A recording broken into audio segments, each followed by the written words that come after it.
जय श्रीमन नारायण, हर हर महादेव, नमश्चंडिकायै।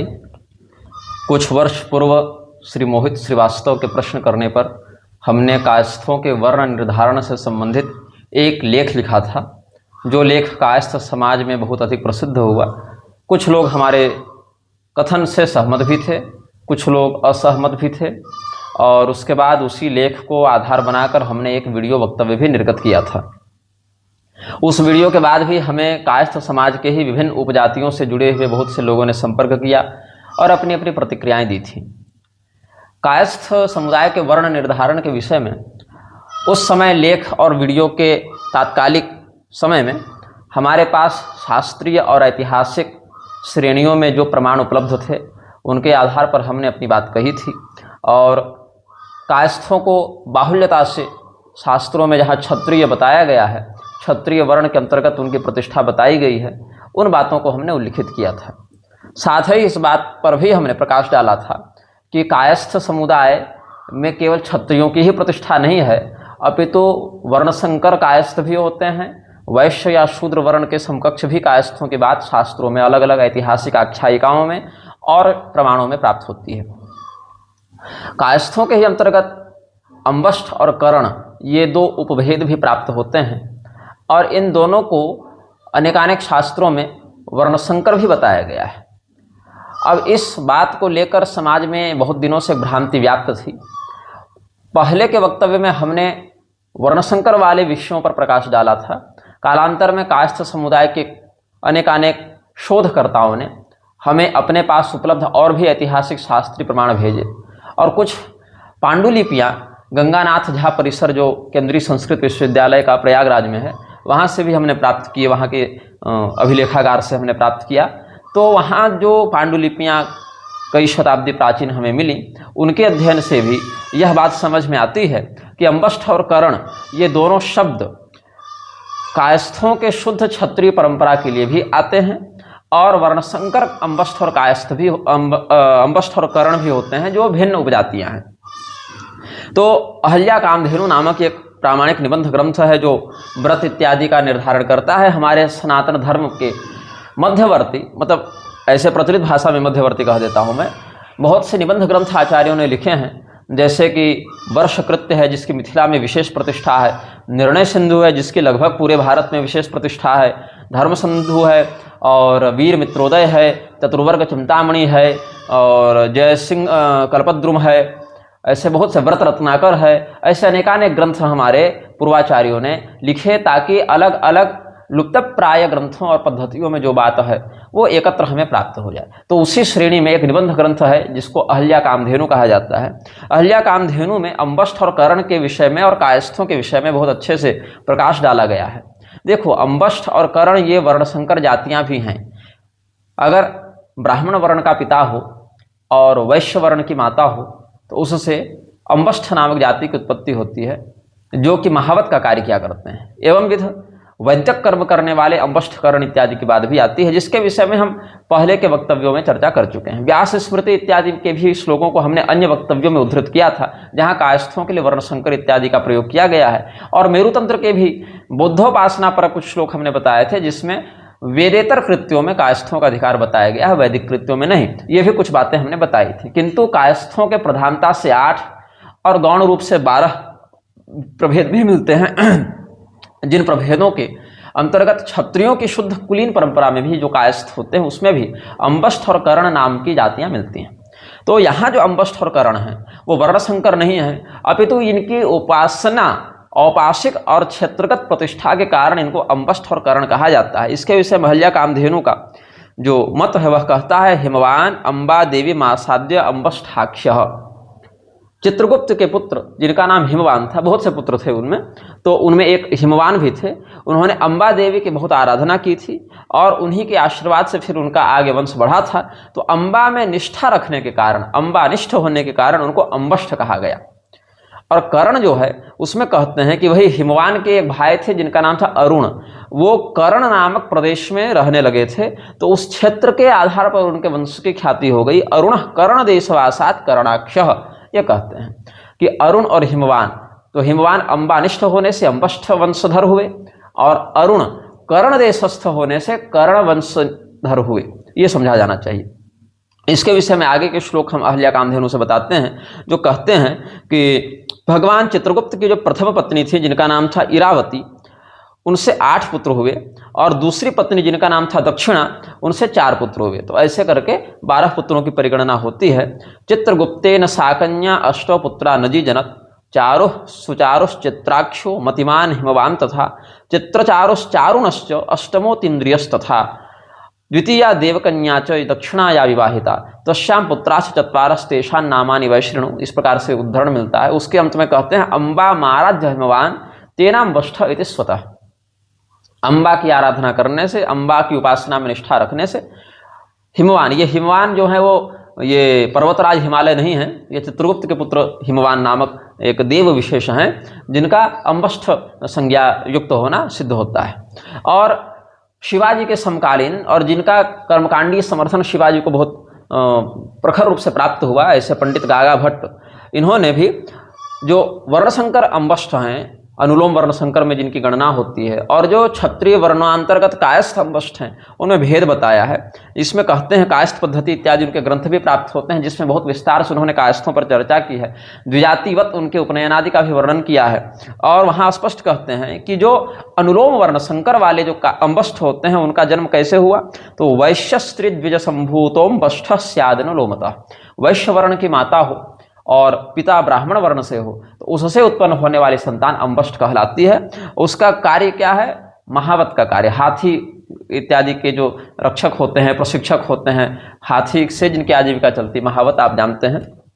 वशिष्ठ जी का उदाहरण देते हुए गागा भट्ट जी ने लिखा है। और यहाँ द्विज का अर्थ तो देखो, द्विज तो 3 हैं, ब्राह्मण क्षत्रिय वैश्य, तीनों को समान रूप से द्विज कह सकते हैं, लेकिन यहाँ द्विज ब्राह्मण ही होगा ऐसा स्पष्ट किया, क्योंकि अगर द्विज क्षत्रिय हो जाएगा तो वह माहिष्य संज्ञक वर्ण शंकर को जन्म देगा, और जो कन्या वह जन्म देगी। और अगर द्विज का अर्थ वैश्य ही लेंगे तब तो वर्ण शंकर रहा ही नहीं, वह तो शुद्ध वैश्य वर्ण का होगा। तो अम्बष्ठ है, इसी से सिद्ध है कि वह द्विज शब्द वैश्य या क्षत्रिय के लिए नहीं है। इसी बात को स्पष्ट करने के लिए कहा द्विजोत्र ब्राह्मण। यहाँ द्विज शब्द जो श्लोक में है वैश्यस्त्री द्विज संभूतोम बष्ठस्यादनुलोमतः, यहाँ जो द्विज शब्द है वह ब्राह्मण के लिए आया। और यह जो अम्बष्ठ है वह गौड़ देश में प्रसिद्ध अम्बष्ठ से भिन्न है, और गौड़ देश के प्रसिद्ध अम्बष्ठ कायस्थ होते हैं जो क्षत्रियों के अंतर्गत आते हैं, यह समाज जानता है। तो अयम अम्बष्ठो गौड़ प्रसिद्धाद अम्बष्ठाद भिन्न। ये जो यहाँ अम्बष्ठ वर्णशंकर वाला बताया गया वो अनुलोम वर्णशंकर अम्बष्ठ गौड़ देश में प्रसिद्ध अम्बष्ठ मतलब कायस्थों से भिन्न है। और इसी बात को मिताक्षरा टीका गागा बालम भट्ट जी की है, उसमें गागा भट्ट जी के ही इस मत के साथ एकता रखते हुए लिखी गई है बात। तो एक जो है कायस्थ पद्धति में यह भी बताया गया कि कायस्थ समुदाय का एक भाग बिल्कुल मतलब जघन्य वर्ण संकर इसको कहते हैं, मतलब कि शुद्ध वर्ण और अन्य शुद्ध वर्ण के मिश्रण से वर्ण संकर हुआ, और एक वर्ण संकर और दूसरे वर्ण संकर से उसके सांकरी की जघन्यता हो गई तो जघन्य या अवान्तर वर्ण संकर हो जाते हैं। तो इसमें जघन्य वर्ण संकर में भी एक कायस्थ होते हैं, जिसके लिए कहे कि माहिष्य वनिता सूनुम वैदे हाद्यम प्रसूयते स कायस्थ इति प्रोक्तास्तस्य कर्म विधीयते।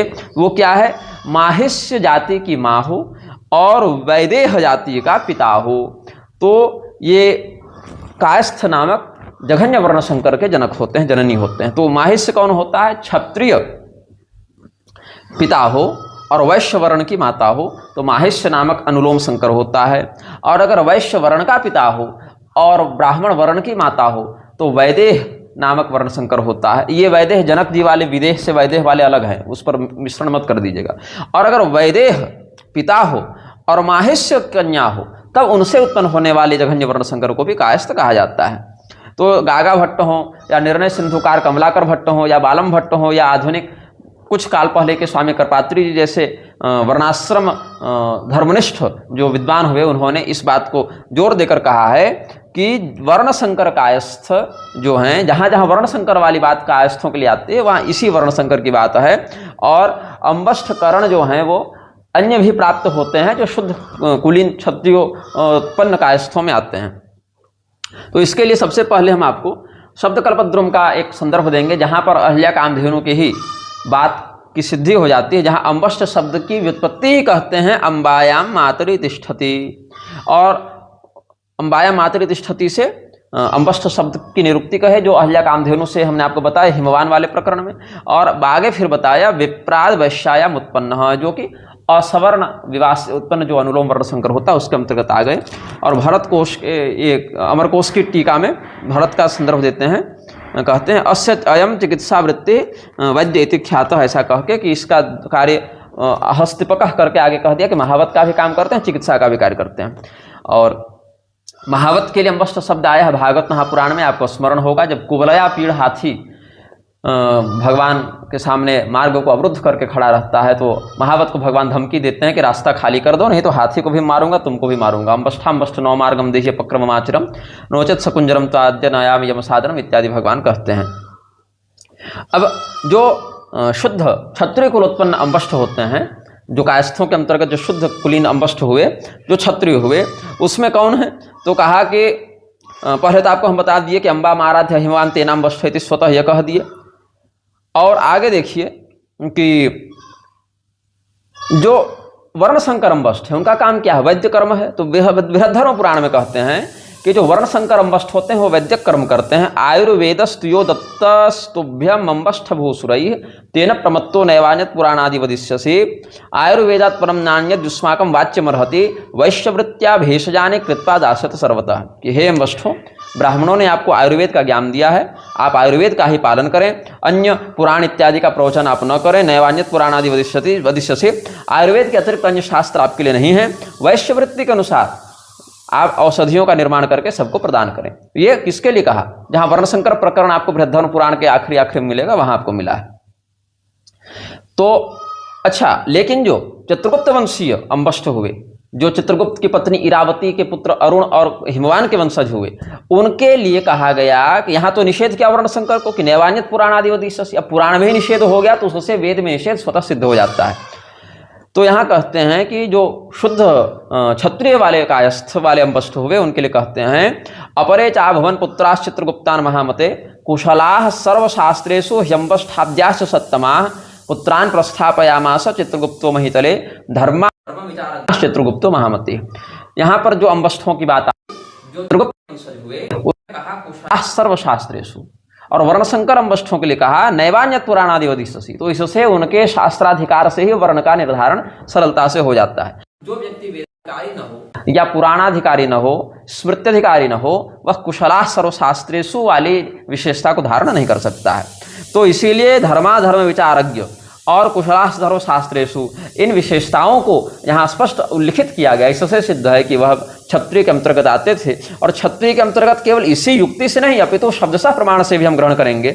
जहाँ पर गीता प्रेस से आप महाभारत प्राप्त कर सकते हैं, कर्ण पर्व का आप अध्ययन करेंगे, वहाँ पर कौरवों की ओर से अम्बष्ठ युद्ध करने आए हैं ऐसा वर्णन मिलता है, और वो अम्बष्ठ क्षत्रिय थे यह भी वर्णन मिलता है। वहाँ अम्बष्ठों के राजा श्रुतायु का वर्णन है जो अर्जुन के हाथों वीरगति को प्राप्त हुए हैं। वहाँ कहते हैं श्रुतायुरपि चाम्बष्ठ क्षत्रियाणाम धुरंधरः चरन्नभीतवत् संख्ये निहतः सव्यसाचिना। मतलब अम्बष्ठों में जो अम्बष्ठ कुल के थे, ऐसे राजा श्रुतायु जो क्षत्रियों में श्रेष्ठ थे, उनकी धुरी को धारण करने वाले थे, वो निर्भयतापूर्वक युद्ध लड़ रहे थे। और उसी युद्ध में सव्यसाची मतलब दोनों हाथों से जो समान कुशलता से धनुष का संचालन कर सके, ऐसे अर्जुन के हाथों वीरगति को प्राप्त हुए। तो यहाँ पर अम्बष्ठों के कुल में होना और क्षत्रियों में एक अच्छे नाम को प्राप्त करना, एक यश को प्राप्त करना, ये दोनों बातें राजा श्रुतायु के लिए आई हैं। इससे क्षत्रिय और अम्बष्ठ की अनन्यता सिद्ध हो जाती है। अच्छा, इस श्लोक में एक आपको विशेषता समझनी चाहिए। इसमें क्षत्रियेषु धुरंधर भी कह सकते थे कि क्षत्रियों में धुरंधर है, तो इससे अर्थ उतना स्पष्ट नहीं होता। कैसे? बहुत से क्षत्रिय लड़ रहे हैं, आप क्षत्रिय नहीं हैं, लेकिन उन क्षत्रियों में अपने पराक्रम के कारण आपकी अलग प्रतिष्ठा है। जैसे कृपाचार्य भी हैं, द्रोणाचार्य भी हैं, अश्वत्थामा भी हैं, घटोत्कच भी हैं, अलग अलग वहाँ वीर जो क्षत्रिय नहीं हैं। हालांकि घटोत्कच भीम के पुत्र थे, लेकिन राक्षस कुल के ही आधार पर उनकी गणना की गई, विशेषता से राक्षस ही माने गए, विशेष चातुर्वर्ण के अंतर्गत क्षत्रिय नहीं माने गए वो। लेकिन क्षत्रियेषु धुरंधर नहीं कहा, क्षत्रियाणाम कहा। क्षत्रियाणाम धुरंधर को आप ऐसे समझें जैसे भगवान श्रीमद् भगवद गीता में कहते हैं महर्षिणाम भृगुरहम या अश्वत्थ सर्ववृक्षाणाम, इस प्रकार से कहते हैं। तो महर्षिणाम भृगुरहम मतलब महर्षियों में तो मैं हूँ, उनमें विशेष करके भृगु मुनि के अंतर्गत मेरा तेज दिखता है। सभी वृक्षों में मैं हूं लेकिन, या नराणाम च नराधिप, ऐसे मनुष्यों में मैं हूं लेकिन विशेषकर राजा में मेरी प्रतिष्ठा आपको ऐश्वर्य दृष्टि से दिखेगी। या वृक्षों में मैं हूं और वृक्षों में फिर जो अश्वत्थ है उसमें विशेष करके हूं। तो क्षत्रियाणाम धुरंधरः, मतलब क्षत्रिय तो हैं, क्षत्रियों में भी विशेष करके उनकी कीर्ति है, उनके यश की बात है, उनकी प्रतिष्ठा है। तो श्रुतायुरपि चाम्बष्ठः क्षत्रियाणाम धुरंधरः, मतलब क्षत्रिय भी हैं, अंबष्ठ कुल के क्षत्रिय हैं और उसमें भी विशेष प्रतिष्ठा युक्त हैं, यह समझना चाहिए। अच्छा, इसके अलावा आप देखें महाभारत में ही जहाँ पर राजा जो दुर्योधन है उसके पक्षधरों की चर्चा की जा रही है, राजा दुर्योधन के पक्ष से कौन कौन लड़ने आए हैं, वहाँ पर देखिए, तस्य सैन्यम धार्तराष्ट्राश्च सर्वे बाहलिकानाम एक देश शलश्च ये चाम्बष्ठा क्षत्रिया ये च सिंधौ तथा सौवीराः पंचनदाश्च शूराः। बाहलिक, शल और सिंधु, सौवीर, पंचनद और अंबष्ठ, इन सभी क्षेत्रों के क्षत्रिय, इन सभी कुलों के क्षत्रिय वहाँ पर उपस्थित थे। और उससे पहले आप जाएं तो देखें कि जहाँ पर महाराज युधिष्ठिर की सभा लगी हुई है राजसू यज्ञ के समय, वहाँ पूरे भूमंडल के सब क्षत्रिय या क्षत्रियतर राजा भी वहाँ आए हुए थे अपने अपने भाग को निवेदित करने। वहाँ अंबष्ठों की गणना क्षत्रिय के रूप में भी की गई है, जैसे अंबष्ठाः कौकुरास् तार्क्ष्या वस्त्रापाः पल्लवैस्सह सुजातयः श्रेणिमन्तः श्रेयांसः शस्त्रधारिणः आहारशु क्षत्रियावित्तम शतसो जात शत्रवे, इस प्रकार से। और इतना ही नहीं, क्षत्रियों की विशेष प्रतिष्ठा राजसूय और अश्वमेध यज्ञ में होती है। कुछ ऐसे यज्ञ होते हैं जिसमें वर्ण विशेष का ही विशेष अधिकार मानते हैं, तो अश्वमेध यज्ञ और राजसूय यज्ञ ये क्षत्रिय प्रधान यज्ञ होते हैं। ऐसे ही श्रोत्रामणि इत्यादि यज्ञों में कुछ विशेष ब्राह्मण का अधिकार मानते हैं। तो यहाँ पर एक ऐतरेय ब्राह्मण जो श्रुति है, जो वेद का एक भाग है, उसके अंतर्गत शात्राजित, मतलब सत्राजित के पुत्र सात्राजित, जिसका नाम था शतानिक, जो अंबष्ठ कुल के राजा थे, उनके द्वारा अश्वमेध यज्ञ करने की आख्यायिका वेद में प्राप्त होती है। उसका मैं थोड़ा आपको वर्णन कर दूं, जिनके पुरोहित के रूप में वहां पर देवर्षि नारद और देवर्षि पर्वत ये दोनों उपस्थित थे। एतेन हवा इंद्रेण महाभिषेकेण से आप ग्रहण करेंगे तो आगे आपको मिलेगा, पर्वत नारदा वाम बाष्ठ्यम अभिशिशिचतुस्तस्माद् वाम बाष्ठ्य समंतम सर्वतः पृथ्वीं जयन पर्यायाश्वेन च मेध्ये नेजे। पूरी श्रुति नहीं बताऊंगा, आपको संकेत कर दिया। ऐतरेय ब्राह्मण 8:39-7 में आप देख लीजिएगा तो ये आपको प्रकरण मिल जाना चाहिए, अष्टम पंजिका के आसपास। अब इतना ही नहीं, आप काशिका देखेंगे व्याकरण की तो जनपद शब्दात क्षत्रियादित्येव, ये भी भाव आया है। जनपद शब्द से अगर जनपद को ग्रहण करते हुए अगर किसी समूह का वर्णन किया जा रहा है तो क्षत्रिय के लिए वह है, ऐसा भी वहाँ भाव व्यक्त करते हैं, क्योंकि प्रधानता से क्षत्रिय ही शासनाधिकार से युक्त होते हैं।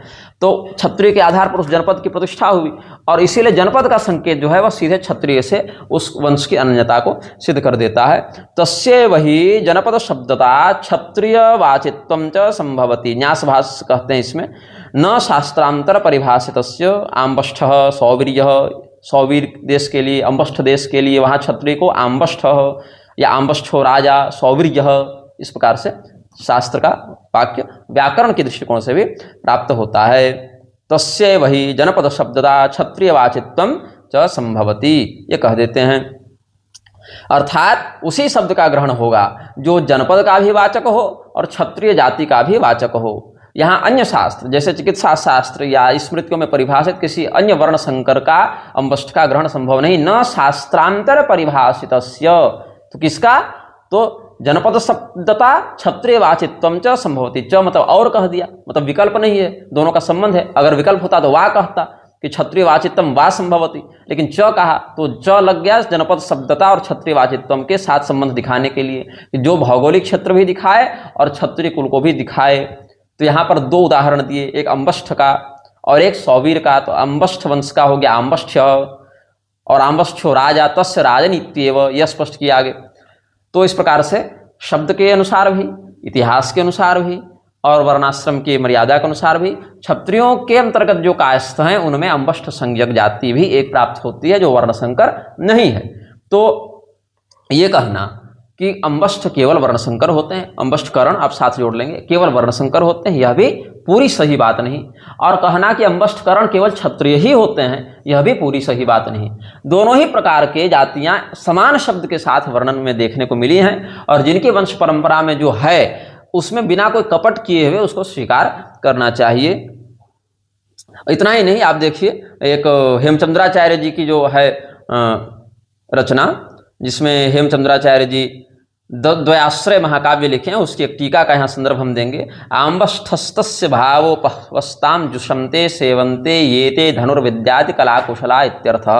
इस प्रकार से ये धनुर्वेद इत्यादि में भी उनकी विशेष निपुणता बताई गई है। जबकि जो वर्ण संकर अम्बष्ठ है उनको धनुर्वेद में निपुण नहीं कहा गया, आयुर्वेद में निपुण कहा गया। और आयुर्वेद और धनुर्वेद एक शास्त्र नहीं है, अलग अलग शास्त्र हैं। एक मार रहा है, एक बचा रहा है, ये मैंने विनोद में कह दिया। लेकिन आयुर्वेद का वर्ण संकर अम्बष्ठ को अधिकार मिला है, धनुर्वेद का क्षत्रियों के अंतर्गत जो अम्बष्ठ हैं उनको अधिकार मिला है। तो एक एक शास्त्र का विशेष अधिकार उन दोनों को प्राप्त हुआ है। अब इसमें एक आदिशूर नामक राजा का वर्णन भी बहुत से काव्यों में प्राप्त होता है, जिसमें पंडित ध्रुवानंद मिश्र ने राजा आदिशूर का वर्णन किया है। और बंगाल में कानकुब्ज ब्राह्मणों को और कायस्थों को लाने का बहुत बड़ा श्रेय महाराज आदिशूर को जाता है। तो इनकी राजवंशी परंपरा भी आप देख लेंगे। ऐसे ही सेन राजवंश वाले अम्बष्ठ क्षत्रियों का वर्णन भी मिलता है, जो वाचस्पति मिश्र जी जिनका वर्णन करते हैं। अम्बष्ठस्य कुलमेकम सेन वंश प्रसिद्धकम अम्बष्ठाद गौड़मासाद्य हतो गौड़ प्रकृतितः। गौड़ राजा को मारे थे वहां पर, तो गौड़ मर्दक कहलाए, और वो आए स्वयं अम्बष्ठ कुल से थे, अम्बष्ठ देश से थे। और ये बात आपको वाचस्पति मिश्र और ध्रुवानंद मिश्र, ये दोनों जो इतिहासकार हुए, इस प्रकार के कुल पंजी जो बनाते थे, जो वंश परंपरा का इतिहास लिखते थे, उनके ग्रंथों में मिल जाएगा। अच्छा, एक रघुनंदन स्मार्त करके बहुत बड़े समाज सुधारक हुए, असली वाले समाज सुधारक। ये विवेकानंद, दयानंद और योगानंद वाले लफंटर नहीं थे वो। तो जो ऐसे विवेकानंद भी जाति से कायस्थ ही थे, तो बहुत से कायस्थ कहते हैं कि देखो हमारे कुल में विवेकानंद जैसे लोग हुए। तो विवेकानंद और ये अभयचरण डे जैसे लोगों पर गर्व ना करो। ये सब अंग्रेजों के गुलाम बन के हिंदू धर्म को विकृत करने का एक काम किए और सब वर्णाश्रम के विरुद्ध, शास्त्र के विरुद्ध बातें की हैं। आज भी देख लो इनके यहाँ जो है सो, चाहे प्रभुपाद को देख लो, चाहे विवेकानंद को देख लो, चाहे योगानंद को देख लो, ये सब के सब ईसा मसीह को हर क्रिसमस में पूजते हैं। और रामकृष्ण मिशन तो विवेकानंद का गया भी था, स्वयं को हिंदू धर्म से अलग दर्जा देने के लिए कोर्ट। तो ये सब जो है, इनसे गौरवान्वित मत हो। जो गौरव को जो सच में धारण करते हैं उनसे गौरवान्वित होना आपका कार्य है। तो उन्होंने क्या किया था, देखा कि वर्ण संकटता बहुत बढ़ रही है बंगाल में, हालत खराब है और धर्म बहुत अधिक संकट में है। तो उन्होंने कहा कि वर्ण संकटता इतनी अधिक बढ़ गई है कि हम अब अलग से तो मार तो नहीं सकते किसी को कि भैया 10-20 करोड़ लोगों को मार दो। तो क्या किया उन्होंने, कहा कि क्षत्रिय और वैश्य वर्णों में बहुत अधिक विकृति आ गई है। तो जो शुद्ध परंपरा के कुलीन ब्राह्मण बचे हुए थे उनको अलग किया और शेष को शूद्र में रखा। 2 ही वर्ण उन्होंने उस समय तात्कालिक आपद व्यवस्था दी कि भाई 4 वर्ण तो हैं, लेकिन अब चूंकि इतना अधिक यहाँ पर मिश्रण हो गया है कि उसको अलग करके शुद्ध करना फिर संभव नहीं है। इसीलिए जो पहले से शुद्ध बचे हुए हैं ऐसे ब्राह्मणों को अलग किया और शेष को शूद्र में गिना। अब उनमें भी शूद्र में 2 विभाग किए, सत्शूद्र असत्शूद्र। सत्शूद्र में उनको रखा जो क्षत्रिय वैश्य थे किंतु पथभ्रष्ट हो गए थे या होने के कगार पर थे। तो उनको, वंश तो ठीक था लेकिन अभी 2-4 पीढ़ी से गड़बड़ हो गए, तो उनको सत्शूद्र में रखा। और जो सच में शूद्र ही थे शुरू से या बिल्कुल जिनका प्रत्यावर्तन शुद्ध वंश में संभव नहीं था, उनको असत शूद्र में रखा। तो अम्बष्ठों को उसमें शत शूद्र में रखा है। मतलब पहले वो शुद्ध क्षत्रिय थे, बाद में इतना अधिक मिश्रण हो गया कि परीक्षण हर कुल का करना संभव नहीं था, तो सीधे सतशूद्र में उनको गिना। तो सत्क्षुद्रो मसी का देव कायस्थश्च श्रीवत्सज अम्बष्ठो माथुरो भट्ट सूर्यध्वज गौड़ का, ऐसा भी वर्णन धरणीकोश इत्यादि के माध्यम से हम ग्रहण करते हैं। अच्छा, इसमें एक प्रिंटिंग मिस्टेक है। शब्द कल्पद्रुम वाचस्पत्यम ये दोनों बंगाली ग्रंथ हैं और बंगाक्षर में लिखे गए थे मूलतः। अब उनका जब देवनागरी लिप्यंतरण किया गया और पुरानी प्रतियों को जब देवनागरी में परिवर्तित किया गया तो क और व दोनों को लिखने में जो है, जो गोलाई होती है वो लगभग एक जैसी दिखती है।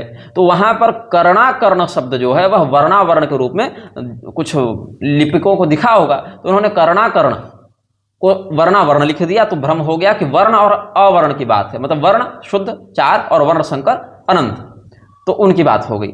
तो यहाँ पर कर्णाकर्ण शब्द को वर्णावर्ण लिख दिया। ये एक, जैसे कहते हैं ना, वर्णावर्ण द्वयम चैव अम्बष्ठाद्याश्च सत्तमा। तो वर्ण और अवर्ण ये यहाँ पर नहीं है, कर्ण और अकर्ण शब्द होना चाहिए। ये कैसे सिद्ध होता है, क्योंकि उसी प्रकरण में आप देखेंगे तो वहाँ पर शकसेन को शवसेन लिख दिया, शैवसेन लिख दिया है। तो जहां जहां क है उस पूरे संदर्भ में वहां वहां उन्होंने व टाइप कर दिया है, पूरे क को हर जगह व कर दिया है। इसलिए वर्णावर्ण को कर्णाकर्ण ही समझना ज्यादा समीचीन है। और इसमें ऐसे कैसे मान लें कि वहाँ वर्णावर्ण भी तो हो सकता है। ये भी तो कोई कहेगा व को तो वही लिखेगा, उसको तो क किया नहीं, मतलब क हो चाहे व हो, लिखा वही, तो हम कैसे माने कि वर्णावर्ण नहीं है, कर्णाकर नहीं है। इसके लिए शशिभूषण नंदी जो लगभग 150-200 साल पहले हुए थे, उन्होंने एक कायस्थ पुराण नाम से एक लोक ग्रंथ लिखा था, बंगाली में ही लिखा था। उन्होंने पुलस्त्य और भीष्म जी के संवाद को वहाँ पर किया है।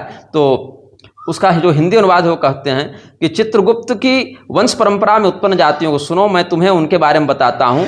मद्र, नागर, गौर, श्रीवत्स, माथुर, अहिफणा, सौरसेन, शैवसेन तथा वर्ण अवर्ण दोनों अंबष्ठ आदि श्रेष्ठ लोग हैं। ऐसा ये टाइपिंग में लिखा है जो अभी वर्तमान में मिलता है। तो यहाँ भी वर्ण अवर्ण मिलेगा। और शैवसेन शब्द है, तो शैवसेन जो है वो शकसेन वास्तव में, क्योंकि शैवसेन नाम की कोई परंपरा वहां पर नहीं मिलती, शकसेन मिलते हैं। वही सक्सेना जो टाइटल आपको मिलेगा अभी, सक्सेना लिखते हैं ना कायस्थ में, तो सक्सेना जो नहीं हो ये आगे लगा जाए, सक्सेन शब्द है, सक्सेन को शैवसेन इन्होंने लिख दिया है। तो अंत में जो सप्तमा कहा, तो वर्ण संकरों के लिए सप्तमा शब्द जो है वह समीचीन नहीं है। संकर या पतित या वेदबाह्य इत्यादि शब्दों से ही उनका लक्षण देखते हैं। तो सप्तम शब्द, उत्तम शब्द जो है, और यहाँ पर जितने भी हैं चित्रगुप्त की वंश परंपरा वाले, चित्रगुप्त की आप कोई भी परंपरा देख लें, वहाँ वर्ण संकर की बात नहीं है। चित्रगुप्त की परंपरा एक मिलेगी आपको आचार निर्णय तंत्र में, जो हम पहले बता चुके हैं, पद्म पुराण में मिलेगी, और गागा भट्ट की कायस्थ पद्धति में मिलेगी, अहिल्या कामधेनु में मिलेगी, भविष्य पुराण में भी मिलेगी। कहीं भी वर्ण संकर वाली परंपरा चित्रगुप्त के मूल वंश में नहीं मिलती है। हाँ, कर्ण मिलते हैं, जो अहिल्या कामधेनु हमने आपको बताया, जो अरुण के वंशज हुए, कर्ण देश वाले, तो ये समझा जाना चाहिए।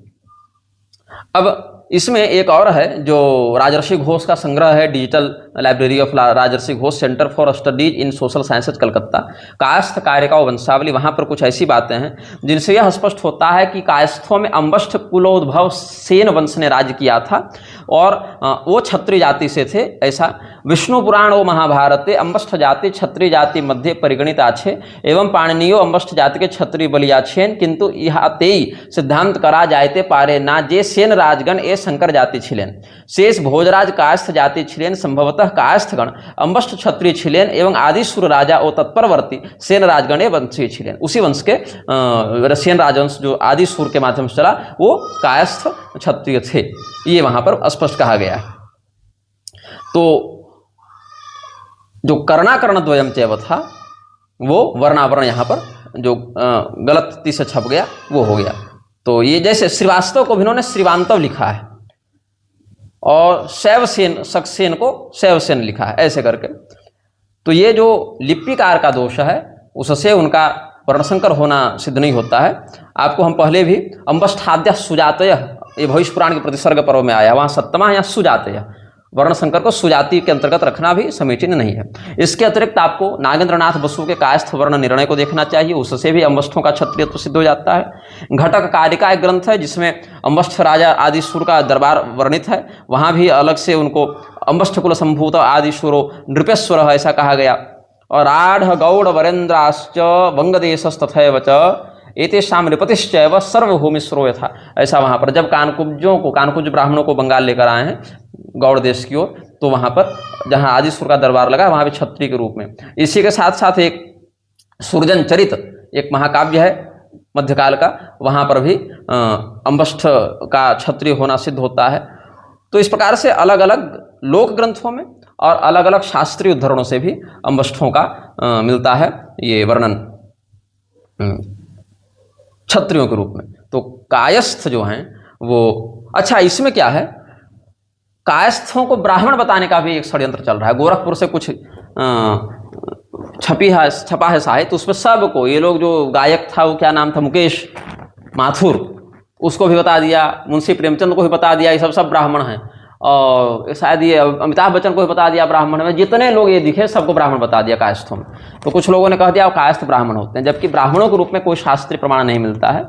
क्षत्रिय के रूप में सर्वाधिक मिलते हैं, कुछ वर्णशंकर और वैश्य के समतुल्य भी, शूद्र के समतुल्य भी, या जघन्य वर्ण संकर के रूप में भी मिलते हैं। लेकिन जहां वैसा है वहां उनके उद्भव को स्पष्ट रूप से अवलोकन किया जा सकता है। मूलतः जो शुद्ध अभी तक जिनकी परंपरा में यज्ञोपवीत आदि अविच्छिन्न है, कम से कम उनको तो हम शुद्ध वंश का क्षत्रिय मान सकते हैं और मानना चाहिए।